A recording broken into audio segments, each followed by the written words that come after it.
I'm Tiffany Strever. I am the trauma program manager here. I have been a nurse for 30 years now, 3 decades. Hard to seem possible that I've been doing it that long.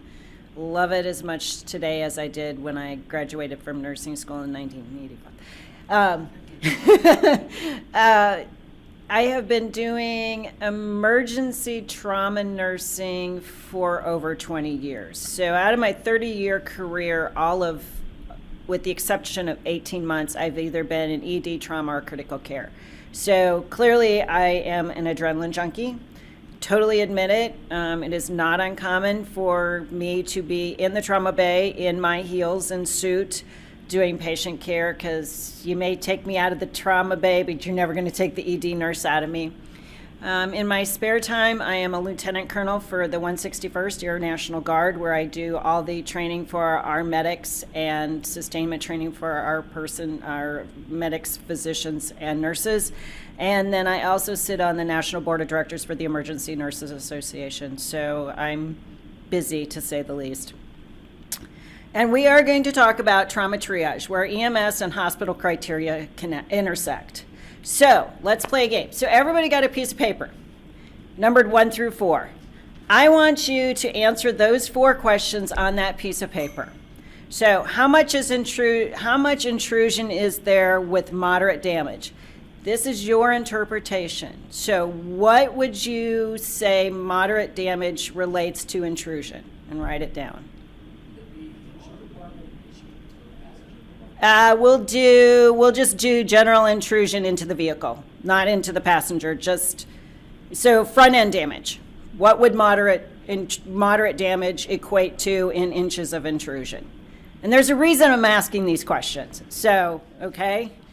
And as we get into this, you'll understand why. So then the second question goes, how much intrusion is there with heavy damage? We'll just give you guys a couple minutes to answer these. What does intermediate mean?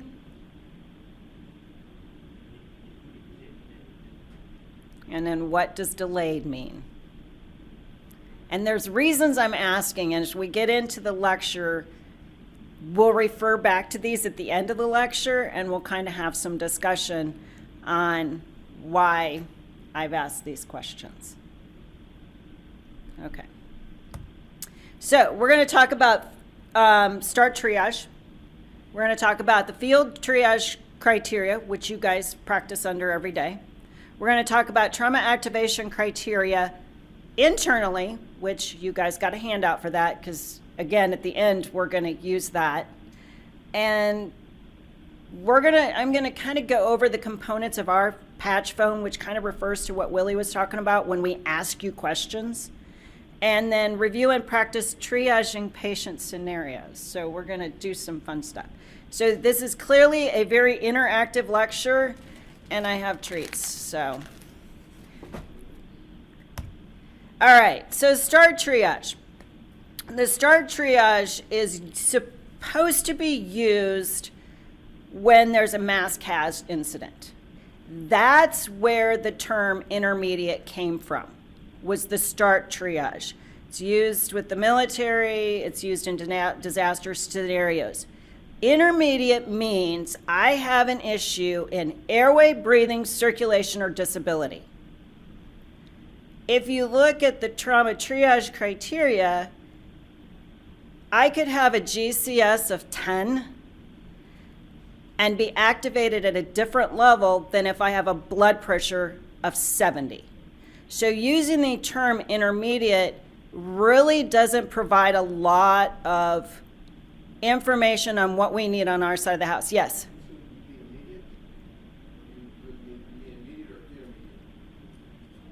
Immediate. So, and if you look at that, so then what does delayed mean? When you're looking at the START triage, delayed means there's a potential for an alteration in those things. So they may have a femur fracture, but they have good pulses. But could that change? Absolutely.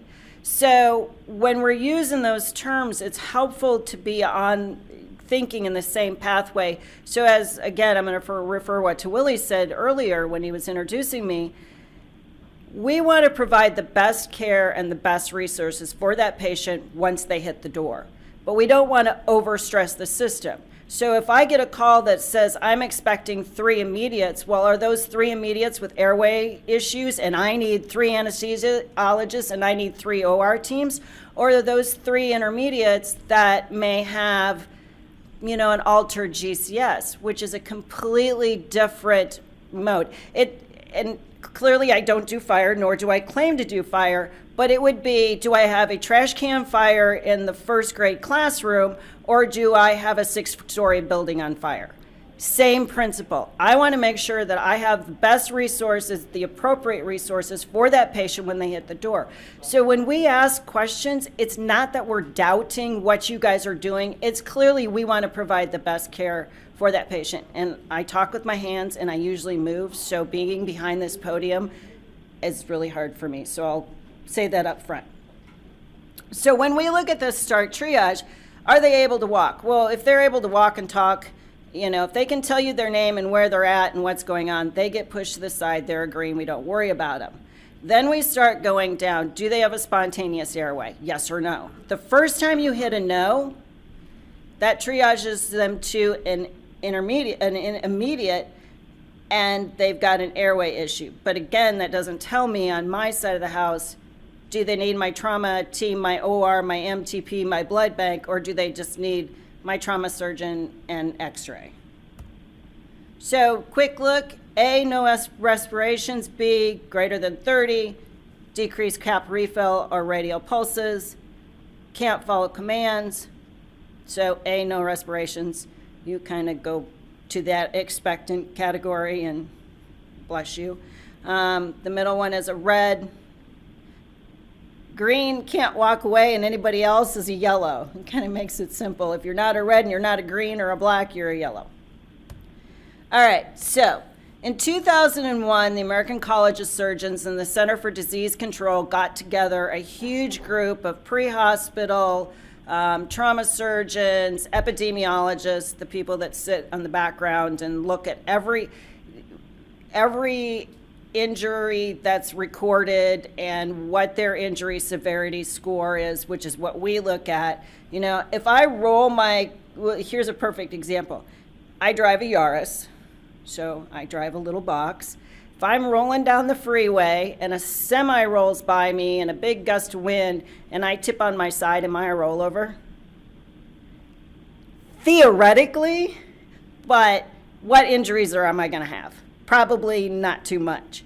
If I'm rolling down the highway on my motorcycle and that same semi goes by, what are my injuries going to be? My injury severity score is going to go up. So the epidemiologists and the trauma surgeons and the EMS people all got together in this big room and they started looking at mechanisms of injury and the injury severity score and said, we're going to come up with this algorithm for field triage to help send those patients to the right places with the greatest chances of injury. And clearly, once they came out with that in 2011, then EMS across the country and even on our western part of the state here accepted those. So that's what you guys function under, and we're just going to go that quickly. Because what I want you to kind of look at it is, if you look at the field triage criteria and our activation criteria with a few subtle changes, they pretty much mirror each other. So step 1, what's their GCS? Less than 13. Is their blood pressure less than 90? What's their respiratory rate? Anybody breathing less than 10 or greater than 30, they're a problem. Need of ventilatory support. And that's less than 20 in those newborns because we know they breathe faster. So if they have any of those, yes, they should go to a level 1 trauma center. If not, you'll proceed to step 2. Now you'll note at this point, it's not mechanism driven, but however, don't forget the mechanism because again, if I tip over in my Yaris, meh. But if I roll my motorcycle or separate from my motorcycle, which is, I always chuckle, I want to separate from my motorcycle. I don't want to ride underneath my motorcycle between the pavement as it's sliding along and it's ripping off all my skin. So I always kind of laugh about that one. All right, penetrating. So we're into step 2. Is it penetrating? Where's that penetrating trauma? Because if I got shot in the calf, it's probably not big deal. If I got shot in the head, it's a big deal. Chest wall instability. This one can be kind of hard to assess. We're looking for that flail segment where we have multiple ribs that are fractured in multiple places. But with the flail segment, you may not immediately identify it. And why would that be? Yeah, there's cell splitting. You've got muscle spasms that are occurring, so that flailed segment may not show up until a few hours later when they're in the ICU and they're vented. And watching a flail segment with somebody vented is pretty interesting because part goes up and part goes down, and it's totally opposite. 2 or more long bone fractures, so we're talking 2 humeral fractures, 2 femur fractures. And why would we consider this a big deal? What do we know about femur fractures? How much do they bleed? About 1,500 cc. So if I break both my femurs and my pelvis, I can put out 4.5 liters. Am I going to be hypovolemic? Shock? Absolutely. These people are going to need blood. They're going to need to go to the OR. They may need to go to interventional radiology for embolization of those pelvic veins and arteries. So that's important. Crushed, degloved, and pulseless extremities. When we're talking about a crushed injury, it's not that I dropped a pallet on my foot and I crushed my foot. It's that I was standing at, perfect example, we had this back when I was in Kansas City. We had a gentleman that was at a loading dock and the truck backed up. That's a crush injury, crush between the loading dock and the truck. So again, this is where a little more information is helpful because we can really anticipate A, what injuries they're going to have, but B, again, what resources. Amputations proximal to the ankle and the wrist. And that all relates to loss of blood. You know, if I amputate my pinky, I don't need my trauma surgeon. I need my plastic surgeon and my hand surgeon, and I don't need everybody to show up. Pelvic fractures, always a fun one. Kind of think about what the mechanism is, and we don't like to, if you think there's a pelvic fracture and you've got that crepitus, that's good enough because we don't want a bunch of people pushing on the pelvis. Part of the reason is if you think of your pelvis, it's a ring, and if you fracture it and it's stable, you're going to feel that crepitus. But if you wiggle it a lot, we call it an open book, so think of it as a book. If it's sitting like this when you and I are walking around and we fracture it and we start to move it a lot, it opens up. Then what happens? Then we lacerate those veins and those arteries and we bleed. So this is where your pelvic binder is important too, because you put that pelvic binder on, cinch it up, and it does what? Closes the book, tamponades. Open or depressed skull fractures. Again, if you think they have one, don't do a lot of pushing around because sometimes it's pretty obvious when you start to see the brain start to sift out and stuff like that. Not always really evident. And then paralysis. Clearly paralysis is a problem because they've injured their cord. So again, route to a level 1. If not, we go to step 3, ejection, partial or complete.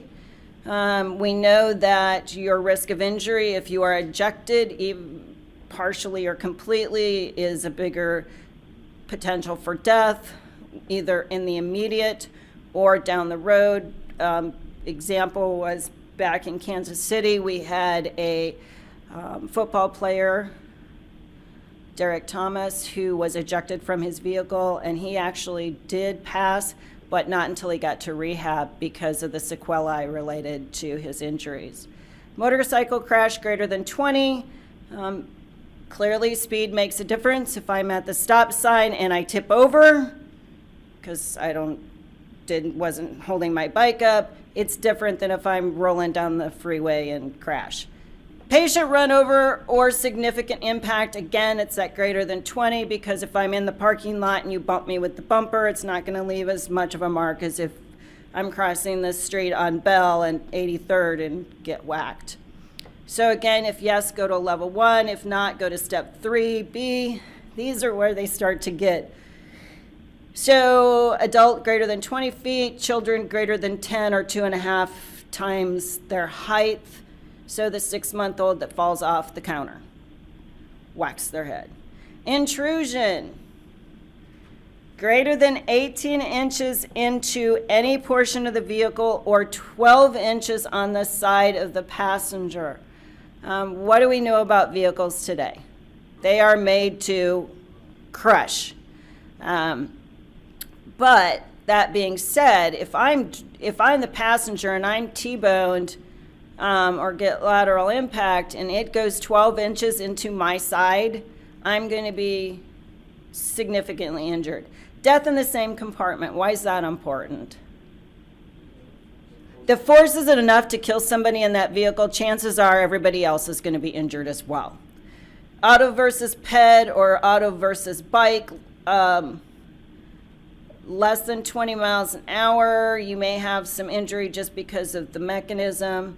Not run over or thrown. So if I'm hit at 15, but they don't run over me, they just knock me down, these probably can go to a level 3 potentially because they're less of a chance. But again, it depends on a lot of other things. What's their vital signs? If I fall 20 feet onto concrete or 20 feet into a mud puddle, different injuries are going to occur. Step 4, older adults. In the trauma world, you are considered an older adult at the age of 55, which does not make me very happy as I edge ever closer to that age. So just because we know their risk of injury and death increases, the number one cause of death after age 65 from injury-related death is actually falls. So falling when you're older creates a problem for a lot of reasons. One, they're all on anticoagulants, right? So we fall down, even if it's a ground level fall, we hit our head, we get a bleed, we die. The other interesting thing is that we talk about blood pressure in the older population. So if you're over 65, you can be considered hypotensive if your systolic is less than 110. Reason being, as we age, we naturally have some hardening of the arteries that occurs, so our blood pressure naturally goes up. The other piece to that is a lot of these people are on medications that are not going to alter their heart rate or their blood pressure. So if we see an older person that actually falls and has a blood pressure that is 100, it should elevate our level of suspicion that they may potentially be in shock just because of the compensatory mechanism, the natural changes that occur. So in this population, that ground level fall, which is one of the low impact mechanisms we look at, may result in severe injury. This is the patients that fell down 3 steps, and while if it's you or me, it's like no big deal, well, these patients could be injured. Kiddos, they should be preferentially routed to a pediatric capable trauma center. State of Arizona is really good. One of the initiatives they have now is pediatric capable designated EDs, which means their staff has extra training to care for children and stuff like that. But what are our 2 level 1 pediatric centers in Arizona or in Phoenix? Children's and Maricopa. So what age are pediatric trauma patients? 0 to 14. Once you hit your 15th birthday, you are considered an adult by the trauma world, which again is really weird, but it is what it is. So if I have the 6-year-old that's on the monkey bars, which may or may not be 2.5 times their height, and they fall off and they have a fracture or an obvious sign of injury, it's very likely that you should go to that pediatric routed, or better yet, let's say this. We have a motor vehicle crash, we have a 15-year-old, we have a 25-year-old driver, we have a 6-year-old. And there was also an 80-year-old, and the impact of the crash killed the 80-year-old. How many of those, so now we still have a 25-year-old, a 15-year-old, and a 16-year-old. How many should go to an adult facility? 2. How many should be routed to a pediatric facility? 1. Okay. Does that make sense? Okay. Black and white, because if I look at a 15-year-old who weighs 85 to 90 pounds, 100 pounds, or a 15-year-old that weighs 150, 200. Right, and that's why they kind of cut it off at 15, because you think of how many of our little old ladies weigh 90 pounds. I mean, my sons, when they were teenagers, my one son was 6'4" at 13. Theoretically, he needed to go, but yeah, he's big kid, but still a pediatric. So yeah, sometimes it's one of those, and that's where you may look at him and you're like, oh, well, he's, 16, 17, and that's okay. I mean, if we could say that this was black and white and there was no gray, we'd have a great day in the trauma world, but it's not. And the other piece of the triage with the kiddos is, if they are unstable, absolutely go to your closest trauma center, because the reality is that closest trauma center can always stabilize and ship as appropriate. The other thing, what do we know about kids? They look great, they look great, they look great, they die. And luckily for me, I've always worked with some really great, up until working here, I've always worked in adult pediatric centers, both the trauma centers I worked at in Kansas City, and then I was actually a trauma program manager over at Maricopa for 4 years. So I like kids, which is kind of unusual because a lot of people don't like kids because they're scary. But you're right, they look great, and it's because they compensate so well. They'll compensate for 25% of their circulating volume being gone before you'll see a change. So that's, and the first thing we always think about when we're looking at people and determining if they're in shock, what do we look at? Heart rate and blood pressure, right? Well, if I can compensate for 25% of my circulating volume being gone before I have an alteration in my blood pressure, not a good indicator. What else do kids do that are going to increase their heart rate? Scream, cry, because they're scared. So that alters that. So what's your best indicator of shock in a pediatric patient? Cap refill. Anything over 3, that kid's in trouble. Because cap refill is one of the few things that is specific to assessing shock in the pediatric patient. Not good in older people because we develop peripheral vascular disease, there's all kinds of things, but your cap refill in your pediatric patient is going to be absolutely critical to assessing your shock status because so many other things can affect it. And the first thing those kiddos do is they shut down their periphery and shunt it to the center. So checking their cap refill right off the bat will give you a good indicator what their status is. Don't forget to check their heart rate and their blood pressure and stuff. But a lot of us, I don't remember always the formula for what normal blood pressure is or whatever, and unless you have that little cheat sheet in your car, in your hand. Thank you, Willie.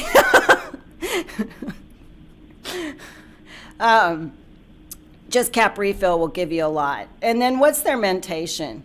With pediatric patients, if they let you guys come up and start sticking them with monitors and IVs and stuff, that is a bad sign. So when it comes to kids, if they're stable, they meet your field triage criteria, try and go to a level 1, pediatric appropriate. If not, stop and we'll do what we can do and we'll take it from there. One of the other considerations in this group is the anticoagulants and the bleeding disorder. We talked a little bit about that, those populations. And what we know now about all these anticoagulants, a lot of them aren't reversible. We've got things, so now instead of, everybody's on Coumadin, they're on Plavix, and they're on all these other ones. And so are we going to give them PCC? Are we going to give them FFP or a variety of other things? Burns. As with the pediatric patient, if it's strictly a burn, turf them to the burn center. If they have other mechanisms, so motor vehicle crash, or a motorcycle crash, they've got a lot of road rash, but they've got a broken femur, they've got a broken pelvis, they've got a head bleed. Take them to the trauma center, the closest trauma center. We'll fix their trauma issues, because in the reality of it, the burn can wait versus I'm bleeding to death because I have a pelvic fracture. Pregnancy greater than 20 weeks. Just because I'm pregnant and I'm in a car crash does not make me a trauma patient. They need to have a special consideration because there are pathophysiological things that go on that change us and whatever.